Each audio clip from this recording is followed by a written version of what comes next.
Let's go through the notes for 2.2.5b, which is on page 12. So we are going to go through the characteristics of linear equations, and we just went through the characteristics of linear graphs in our last lesson. And so I have like the exact same table from the last lesson, except now we're going to focus on specifically equations, how you can tell each of these things. Because you are going to have to pick out all the characteristics from both an equation and a graph. And so to be able to tell something is a linear function from an equation, we have an x term. And you can also kind of see that as there's no exponent larger than 1. We typically write our linear functions in slope-intercept form, which is y equals mx plus b. So that's typically where you'll see that, and you can see there's an x there, and there's no exponents bigger than 1. That's how you tell something is a linear function. For directionality, this is telling whether we are increasing or decreasing. And remember, from a graph, we just simply look to see if it's going up or down. From an equation, it's a little bit, you have to like do some analysis, but you want to base it on slope. So if the slope is positive, we have an increasing line.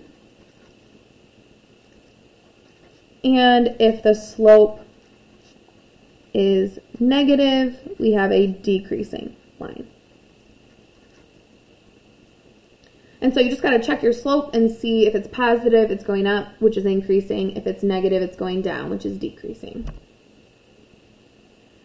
So now our slope, again, we're going to use this like y equals mx plus b equation as like all of our basis.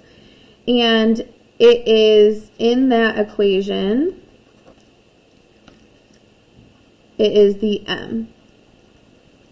So the m part is our slope.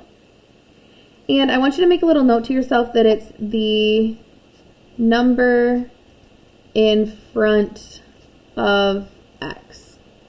I don't want you to think about like slope is the first number that I see, because it's the first thing after the equal sign, because if those are like swapped, so like this part and this part are swapped, the number in front of the x is still the slope. It doesn't need to come first, it just needs to be the number in front of x.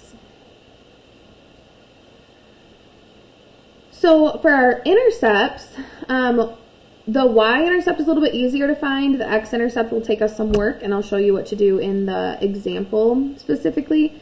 But for our y-intercept, I know it's a little confusing because this equation has a y in it. However, the y-intercept is actually the b. And so this is our y-intercept, and I want you to leave a note that we are going to write as a coordinate point, which is x comma y. In this case, since it's the y-intercept, it'll be 0 comma y. For our x-intercept, we actually have to do some work because none of these pieces give us the x-intercept right away. And so we need to plug in 0 for y and solve. And then again, we're going to write as a point. And so the x-intercept will have to actually do some simplifying. And then undefined and 0 slope. So these are like our special kinds of lines. And so on a graph, it's pretty easy to see because it's horizontal or vertical. From an equation, we need to see if it's a 0 slope, then we will have no x term. So for example, it'll just be like y equals 3. That'll just be a horizontal line with a 0 slope. And an undefined doesn't exist. It's not a linear function to begin with, and so we won't have an equation for it that looks like that. Vertical lines are always written as x equals a number, so like x equals 3, and it would be a vertical line. But you can see there's no y to define our function, so it's not a linear function. So let's go through an example. And so this first one says, determine each of the given characteristics for this function.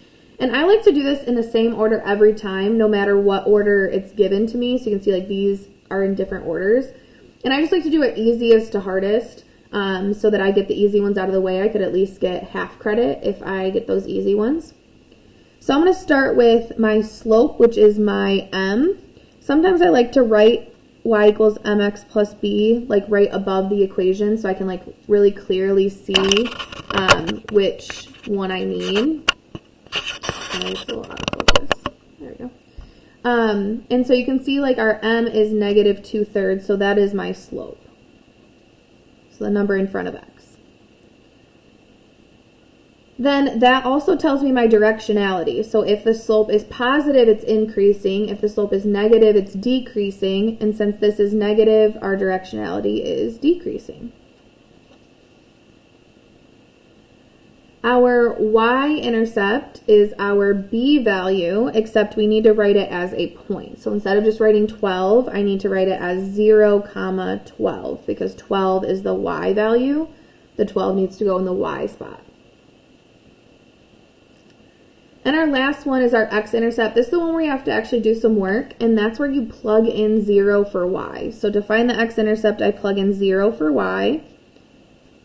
And then I'm going to solve this just like we did last unit, where now I'm trying to solve for x. So I'm going to work outside in and subtract 12 from both sides.